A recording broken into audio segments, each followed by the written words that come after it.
3 days after our wedding, my husband left me for his ex-lover. He filed for annulment of the marriage claiming we had not been intimate, but it was him who left me from the first day. When we met at the court, he was shocked to see my evidence. "Hello. Thank you for your continuous support. This means a lot to us. If you enjoy the stories we share, kindly subscribe to this channel. It will be great if you can leave a comment on which city you are watching from. We might just give you a shout out in our next story." Today's special shout out goes to Richard Anderson from North Carolina. We are glad you enjoy our stories. Now let's go deeper into the story. The airport coffee had gone cold in my hands by the time I realized he wasn't coming. I was still wearing my wedding ring, still checking my reflection in the black glass of the departure board every few minutes, as if I could straighten my spine enough to stop the humiliation from creeping up my neck. He had said, "Just one last meeting. I'll meet you at the gate before boarding." It was our honeymoon flight. 3 days after the wedding. I remember pressing my phone to my ear hard enough to hear my own blood rushing. The flight boarded, then closed, then left. That was the moment I knew. Not when he missed the flight, but when he didn't call. Not even to lie. The silence was louder than anything he'd ever said to me. It's strange how betrayal doesn't announce itself with a bang. It slips in through all the little cracks you ignored. There were so many things I told myself not to notice. The way he always angled his phone away when I walked into the room. How he flinched when I brought up printing the wedding invitations too early, as if naming the date out loud made it too real. The unexplained weekend trip he took 3 weeks before the wedding, claiming it was for work, but returning with the same shirt still wrinkled in his suitcase. I found a receipt tucked into his jeans that read 2 cocktails, double room, Chateau Heights. But I told myself it was a meeting. I told myself I trusted him. That's what love is, right? Trusting someone with the parts of you too soft to survive impact. I didn't realize I'd handed him a map to every place I could break. The wedding itself was like walking through a movie someone else had written. He smiled for the photos, kissed my forehead, whispered, "You look unreal," under his breath at the altar. But something was off, like he was reading from a script he didn't believe in anymore. That night, after the guests left, I waited for him in the hotel suite. I wore the lingerie he once begged to see. He walked in smelling faintly of whiskey and distant applause, barely made eye contact, and mumbled something about being exhausted. He slid under the covers fully clothed, his back to me.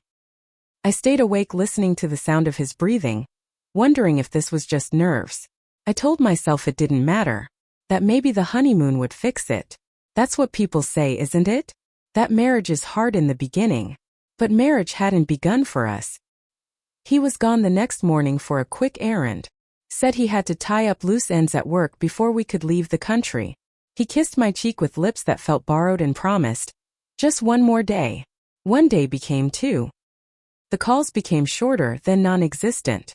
On the 3rd day, I packed our passports, rolled his shirts with mine, and booked a later flight, determined to wait for him at the gate, to salvage whatever thread was left. But I should have known. My husband wasn't late, he was gone. By the time the gate closed, I wasn't angry. I was empty. The annulment papers arrived less than a week later, hand-delivered to my mother's door. She opened them before I did and went pale. I still remember her voice when she read the grounds, non-consummation of the marriage. My mouth opened but nothing came out. I had no words because even lies deserve some creativity, and his felt lazy, like a man throwing paint at the wall, hoping the mess would make me disappear.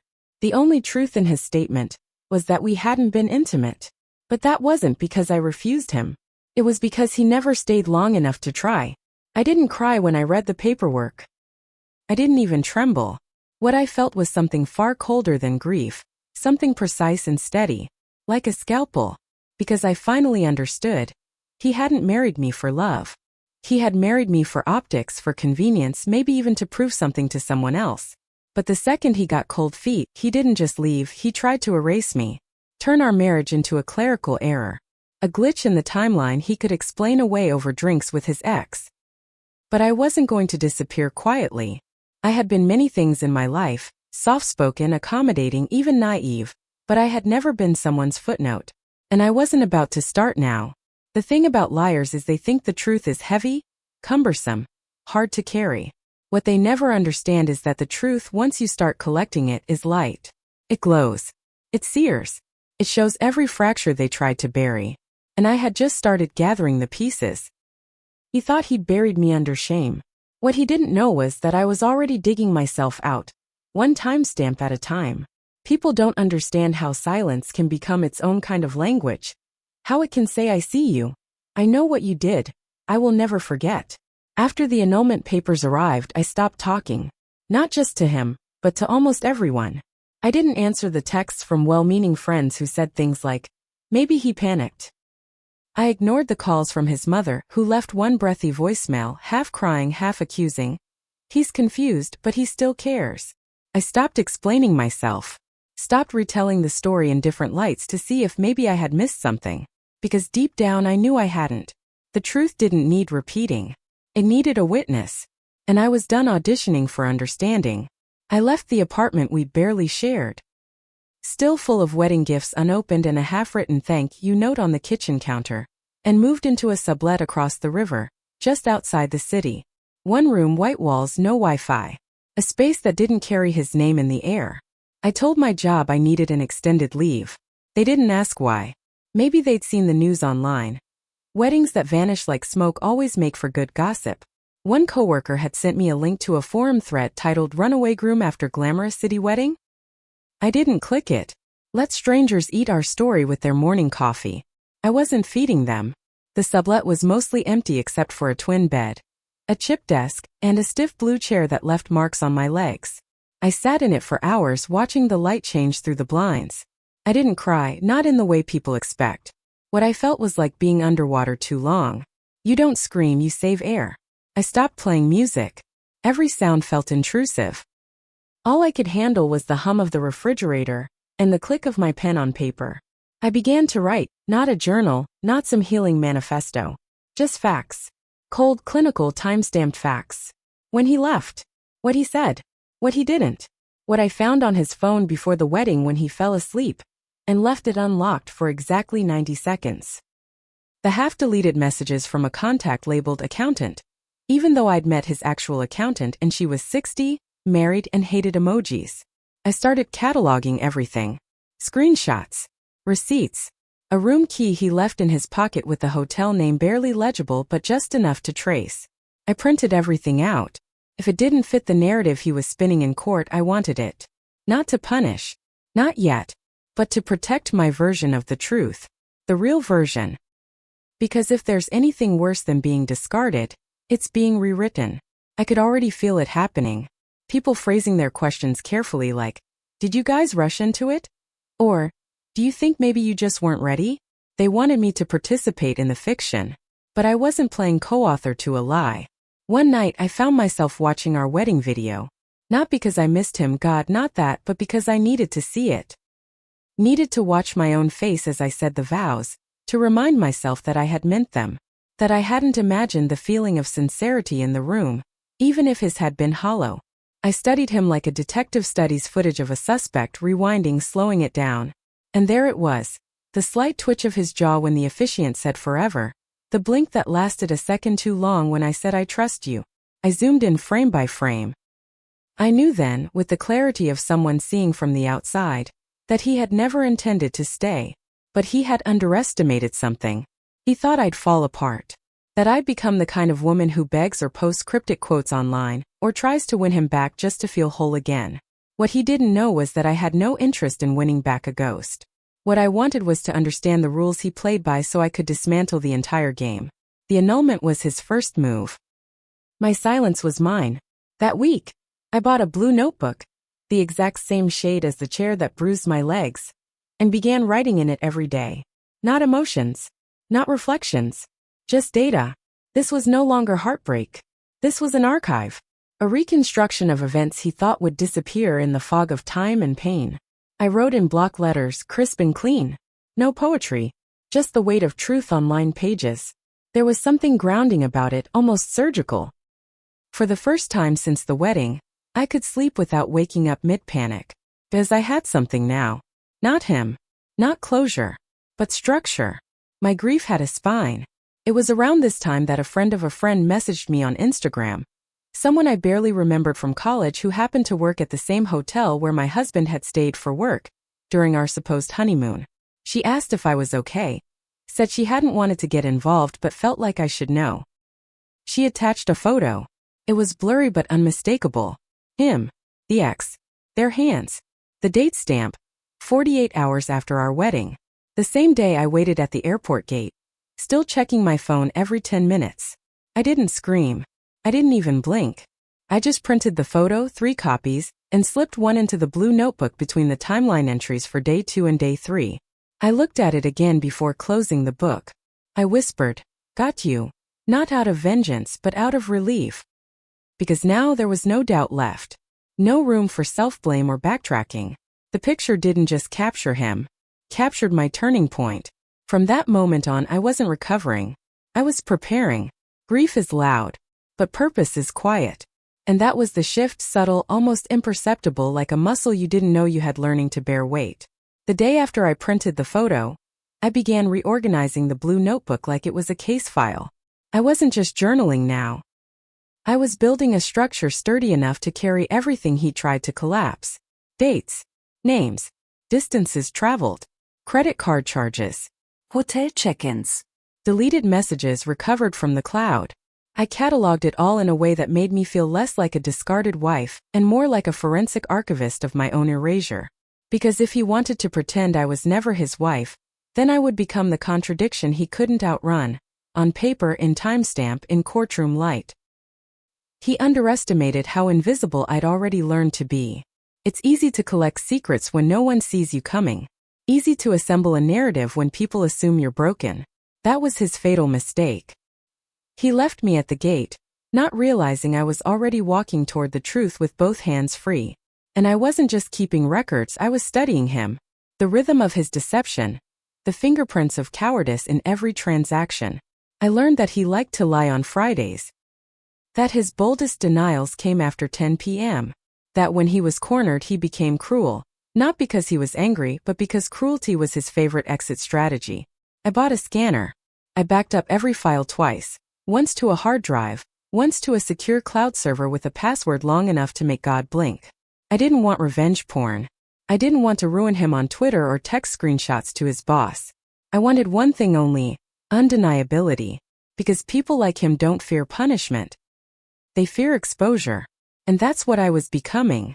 Not a wife, not an ex, but a slow revelation with edges sharp enough to draw blood. It was my lawyer who taught me the difference between a confrontation and a record. She was a quiet woman, sharp-eyed, rarely smiled, always 3 steps ahead of my panic. Her office smelled like ink and consequence. I remember the way she sat across from me when I slid the notebook across the table, waiting to be laughed at. She didn't. She turned the pages slowly, nodding once then twice before saying in the calmest voice I'd ever heard, "If you want truth, you'll get it. If you want justice, you'll have to make it yourself." That's when I told her about the sealed letter I wanted submitted to the judge. Not part of the official statement. Just something personal. A narrative he couldn't distort. She paused before agreeing. "If you're ready for him to read it too. Because once it's filed, there's no pulling it back." I was ready. Not because I wanted him to read my pain, but because I wanted him to sit in a room under fluorescent lights and have no escape from what he did. No screen to turn off. No one to nod along. Just his name at the top of the page and my voice beneath it, calm and clean and surgical. I ended the letter with one sentence. "This marriage was not a mistake, it was a mirror you refused to look into." That was the line that gutted me to write because it forced me to admit something hard. That I hadn't been blind. I'd just been too willing to forgive early signs. The gut instincts I softened into doubts. The way he'd once joked, "You love too hard, it's going to hurt you someday." I laughed when he said it. I thought he was teasing. But he wasn't. He was warning me. That week, I revisited the suite where we spent our wedding night. I'd called ahead and booked it anonymously. Same room. Same view. Different silence. I walked through it like a crime scene. The lamp he'd never turned off. The minibar he'd emptied without asking. The pillow I cried into while he slept on the couch, pretending he had food poisoning. I stood in the same spot where I had once whispered, "This is our beginning," and said out loud this time, "This is your ending." Then I took a photo. I didn't post it. I printed it. 3 more copies. Slipped one into the file. I wasn't afraid anymore. Not of court, Not of whispers, not even of him. Because I wasn't building a case to destroy him. I was building a case to remember myself. The version of me that had been buried beneath compromise, beneath apology, beneath the warped reality he tried to hand me. And every piece of paper I collected wasn't just proof of his lies. It was proof of my survival, my memory, my clarity. The next morning I woke up before sunrise, made black coffee, and sat in the blue chair that used to bruise me. It didn't hurt anymore. I flipped through the notebook slowly, one page at a time, and realized something new. I didn't need his apology. I didn't even need his downfall. What I needed, what I craved, was the moment he realized I had become evidence he could never unwrite. Court didn't feel like a battleground. It felt like a rehearsal dinner with all the wrong guests. The air was too clean. The benches too polished. Everyone dressed like they were playing parts. But I wasn't there to perform. I was there to present. My truth. My file. Myself. I walked in without makeup, in a navy dress with sleeves to my wrists and flats that didn't click against the floor. No jewelry. No statement. Just presence. That was the most unnerving thing I could offer. A presence he hadn't calculated for. He was already seated when I entered, leaning back like he was early to a brunch reservation, not the hearing to dissolve a marriage he fled 3 days in. His ex was with him, sitting close, trying to look composed. She wore sunglasses indoors like grief was contagious and she didn't want to catch mine. I didn't look at them. I looked at the judge. Then at the chair where I'd sit. Then at the manila envelope in my hand, thicker than his entire testimony. His head turned when he finally noticed me. For a flicker of a moment I saw it, the split-second recalibration in his eyes. Like a man realizing he brought a knife to a courtroom. He wasn't expecting quiet. He was expecting tears, maybe a scene. But I'd cried all my tears months ago. I was done performing grief for the man who caused it. My lawyer spoke for me. Calm. Direct. She submitted our evidence in order. Exhibit A through H, hotel receipts dated during our honeymoon. A sworn affidavit from the hotel employee who saw him and the ex at the rooftop bar the night I was alone at the airport. An email thread between him and a travel agent about a private getaway, booked before our wedding. A video of him at a rehearsal dinner laughing about being too young to be tied down. Recorded by a guest who thought it was funny at the time. The blue notebook wasn't submitted in full, just excerpts. But the sealed letter was delivered directly to the judge. I didn't watch him read it. I watched my ex-husband instead. Watched him shift, blink, flex his jaw. His composure cracked not when the receipts hit the table, but when he realized I hadn't said a word to him. He stood to speak. Nervous for the first time. His voice wavered in that specific way men use when they still believe charm can reverse time. He said we had rushed in. That we were young, impulsive. That it wasn't about blame. He used words like misunderstanding and breakdown in communication. As if the marriage had collapsed like a misfired machine. As if he hadn't lit the match himself and walked away while I slept in the smoke. When it was my turn I didn't say much. I didn't need to. I said, I have no questions for him. I believe the evidence speaks clearly. And that was it. The judge nodded. He didn't press. My file was clean, heavy, honest. His was thin and loud and cracking at the spine. The court recessed for lunch. He approached me in the hallway. He waited until my lawyer stepped away. Can we talk? He asked like we were in a coffee shop, not a courthouse. I said nothing. He moved closer. I didn't mean for it to happen like this. I didn't expect you to fight. He looked genuinely perplexed, as if silence meant surrender. I turned to him slowly. Not angry. Not vindictive. Just tired. You left me while my dress was still hanging in our closet, I said. And you filed papers pretending I never existed. You don't get to talk about expectations. He reached for my hand. I pulled it away before he touched me. Don't confuse dignity for forgiveness. That was the first time I saw him falter. Really falter. Like the ground he stood on had been yanked an inch to the left. And he didn't know which way to fall. He said something else, but I didn't hear it. Because in that moment, I understood the power of restraint. I had said just enough. I had proven what mattered. I had arrived in truth and left him in doubt. When the judge reconvened, he delivered the preliminary judgment. The annulment was denied. The court recognized the marriage as legally valid. His petition was deemed fraudulent in light of the evidence. The record would reflect it. Permanently. His face didn't show rage. It showed calculation, like a man wondering how to spin this to the next person who asked. But it was too late. The ink was dry. The facts were public. As we left, his ex stormed past him without a word. She hadn't stayed for the second half. Couldn't bear to hear the timeline that overlapped hers. She disappeared down the marble steps, her heels too loud, like punctuation marks on a story she hadn't realized she was in. I didn't look back at him. Not once. I walked out into the sun, past reporters who hadn't recognized the story yet, past strangers who didn't know they were witnessing the quietest kind of justice, the kind that doesn't shout, the kind that doesn't ruin, the kind that reclaims. Because this wasn't revenge. This was redefinition. And I had just rewritten the ending. He showed up 3 nights after the ruling. Same jacket, same cologne, same man, but hollow in places now.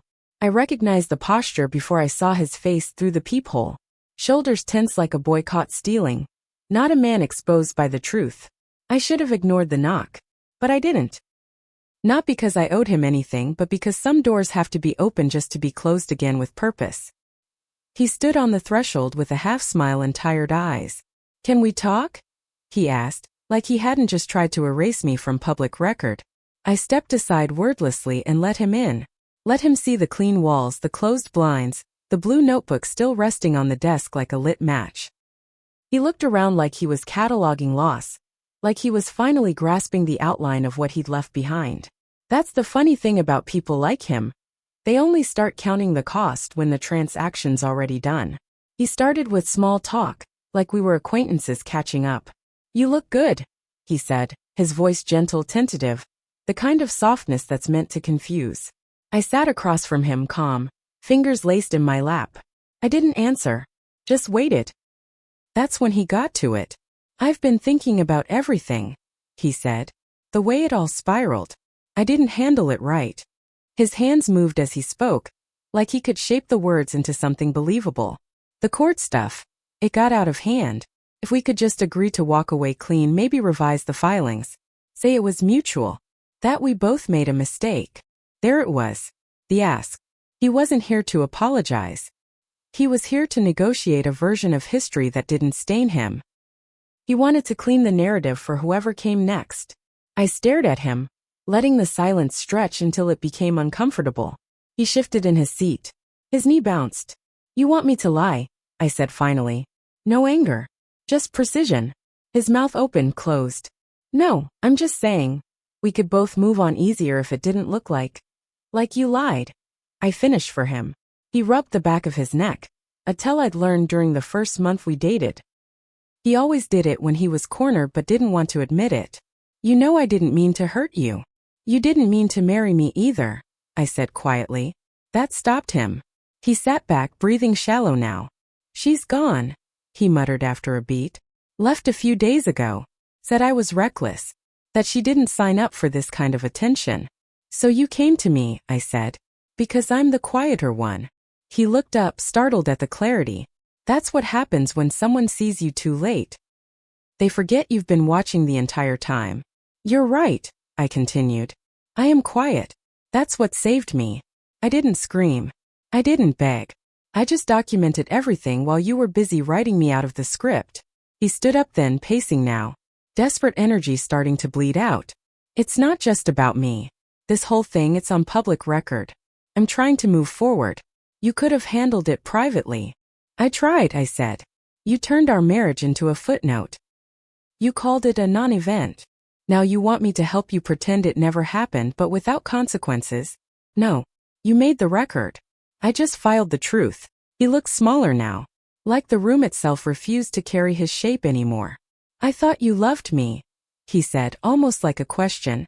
"I did," I said. "That's why this hurts. That's why it matters." He stared at me, eyes glassy, but I didn't flinch. I had spent too many nights rebuilding my spine to bend now. He tried one more time, voice softer. "I'm not the villain you think I am." I almost laughed. Almost. "Then you'll survive the truth just fine." He didn't say goodbye when he left. Just paused at the door like he wanted me to chase him. I didn't. I didn't even close the door behind him. I let it hang open as I poured myself a glass of water and watched the streetlight spill through the entryway like a spotlight on his exit. It was the first time I'd seen him walk away and felt nothing tug. Later that night, I saved the audio from our conversation. My phone had been recording from the moment I opened the door. Not to use, not to share, just to remember. Because people like him have a talent for rewriting things if you don't keep receipts. And now I had one more. Not of his lies, but of my calm. It didn't go viral. It didn't trend. There were no headlines or hashtags or sudden bursts of notoriety. It was quieter than that. Slower. Like ink spreading across expensive paper. Inevitable and irreversible. The truth rarely explodes. Seeps. And that's what happened in the weeks that followed the court ruling. The truth began to seep. First it was whispers. A partner at his firm casually asking about the annulment ruling during a lunch meeting. A friend of his ex reposting a cryptic quote about liars who wear rings that got shared one too many times to be ignored. His cousin, who'd attended the wedding but hadn't spoken to me since, sent me a 2-word message on Instagram. I'm sorry. That's how I knew. The silence had cracked. His workplace was professional, conservative. The kind of place that didn't gossip but also didn't forget. A fraudulent annulment claim with documented evidence of marital misconduct wasn't just a moral stain. It was a liability. HR doesn't care if your heart was confused. They care about judgment, character, exposure. And he had been exposed. I never contacted anyone. Not his boss, not mutual friends, not even the ones who messaged me after the fact with, I had a weird feeling about him. But I didn't want to say anything. I didn't need to say a word. My name had already been printed in a decision now searchable in court records. My affidavit had been notarized, filed, stamped, and shelved. The sealed letter, still untouched by public eyes, had become a quiet myth within the chambers. I heard, through someone who knew someone, that the judge reread it twice. That's all I ever wanted. He lost a client within the month.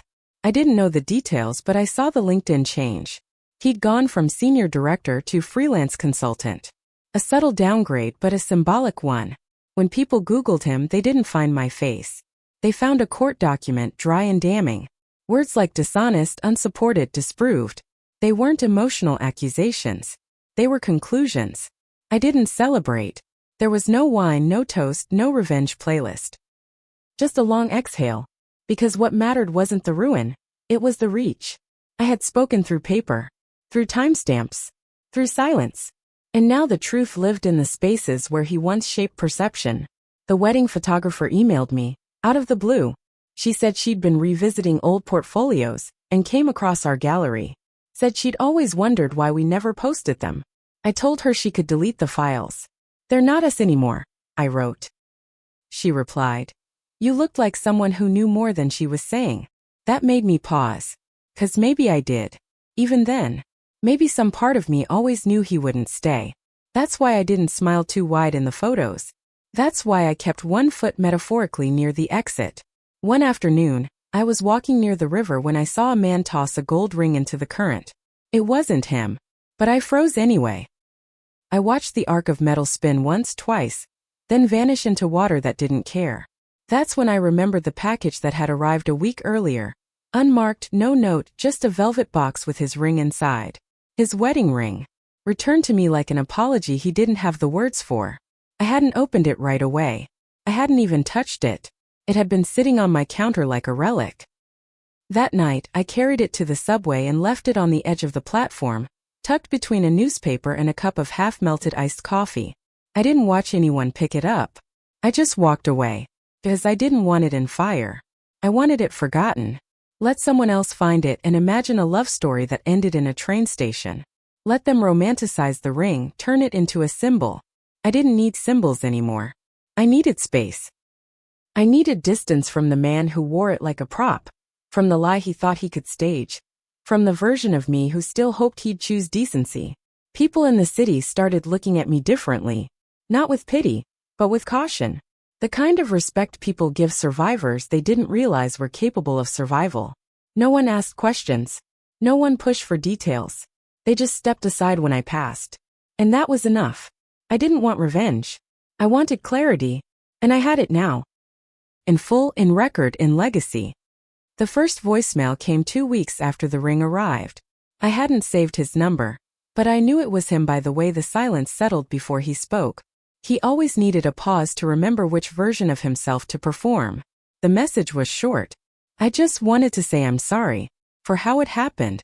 For everything. No name, no direct admission. Just a tremble around the edges. I didn't save it. I didn't need to. The next one came at midnight. Then another the following weekend. I never answered. He didn't know that every message he left became shorter, less coherent. Like he was unraveling in real time and hoping I'd catch the thread before it all came undone.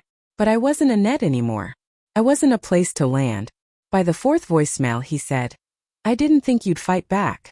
And that was the closest thing to truth he'd ever given me.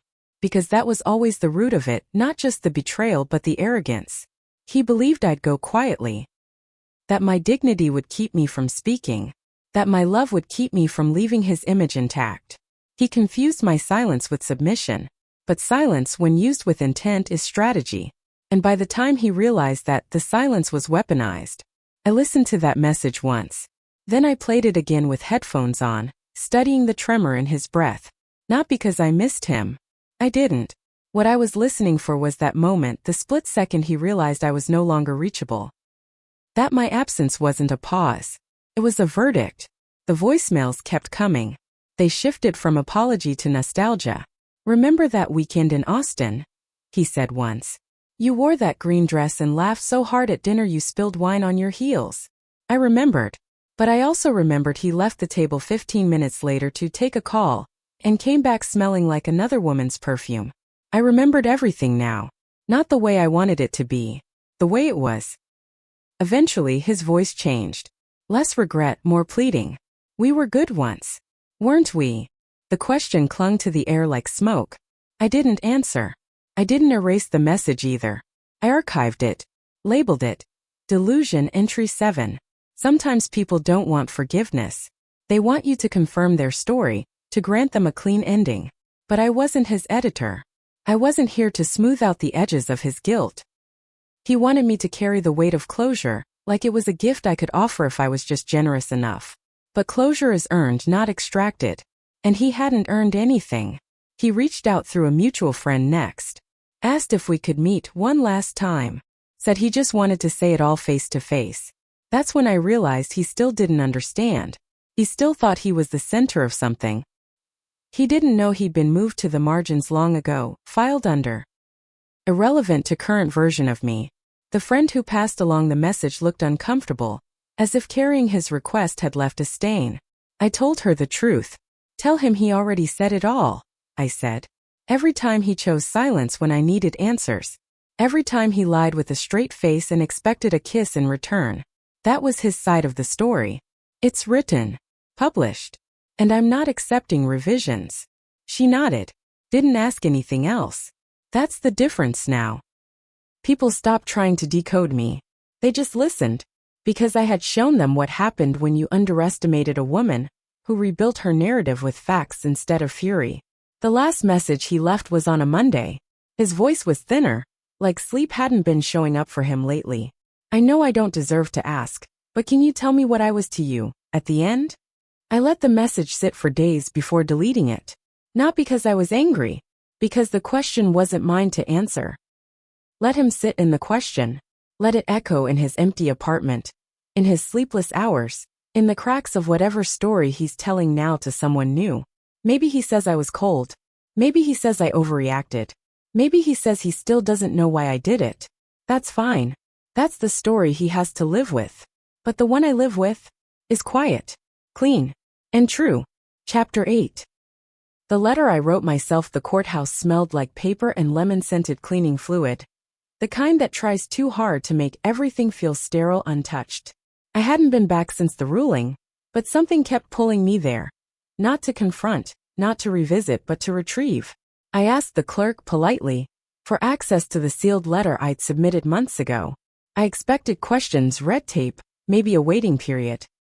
But she looked me over, nodded, and returned minutes later with the envelope in her hand like it weighed nothing. It weighed everything. I didn't open it right away.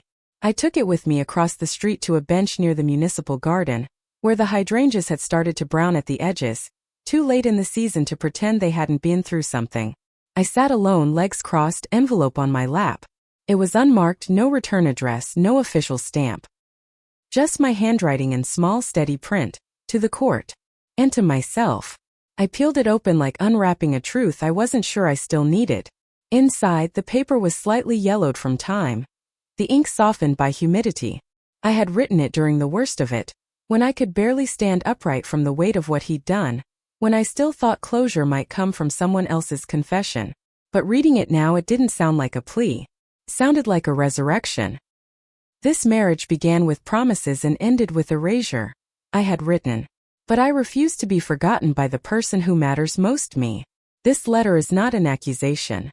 It's a record of survival. A reminder that I existed here, fully, honestly, and without shame. I read slowly, word by word, line by line, until I reached the end. The part one didn't remember writing, but felt like someone whispering directly into my chest. You are not disposable. You are not delusional. You are not a mistake. You are a record that doesn't need anyone's validation to be real. I sat with that for a long time. Then I signed the bottom, not with my old last name, not the one I'd married into, but with my own. Just mine. The one I came into this world with, before anyone else's hands tried to rename me. Later that day, I went home and opened the blue notebook one last time. It was full now. Not just of evidence, but of memory. Of lessons. Of lines I'd drawn and refused to let blur. I flipped to the first page. Day 1. He said he'd be back by sunset. I touched the words like they belonged to someone else, like reading the diary of a stranger who had no idea how strong she'd become. And then I burned it. Every page. In the metal sink beneath my kitchen window. No ceremony. No teatrix. Just flame and paper curling like old skin. I watched the smoke rise and felt nothing but release. Not relief. Release. Because I didn't need the proof anymore. The court had it. The city had it. The silence had delivered it. What I needed now was space. Stillness. And a future that didn't require explanation. I took a walk that evening through the part of town we used to visit when we were pretending to be something lasting. The bakery we both loved had changed its name. The window display was new. I stopped just for a moment, then kept walking. No nostalgia. Just acknowledgement. That happened. And now it was gone. I didn't listen to the old voicemails. I didn't check his social media. I didn't reach out to ask if he finally understood what he'd lost. Because I knew the answer. Not because he told me, but because I had stopped needing to hear it. The truest form of closure is living like you never needed their apology in the first place. That night, I took off my wedding ring for the last time. Not because it still hurt, but because it no longer meant anything at all. I tucked it into a drawer I never opened again. The drawer where old receipts and expired keys live. Where things go to rest. In its place, I wore a thin gold band I bought for myself. No inscription. No initials. Just a smooth, continuous circle. A reminder that I belonged to myself. Fully. Finally. Fiercely. Not because I was left, but because I walked forward. And never turned around. If this story held a mirror to something you've lived through, you're not alone. Tap like if her silence spoke louder than revenge ever could. Subscribe for more slow burn stories of strength, survival, and starting over. And in the comments, tell me the moment you finally chose yourself. See you soon in our next story.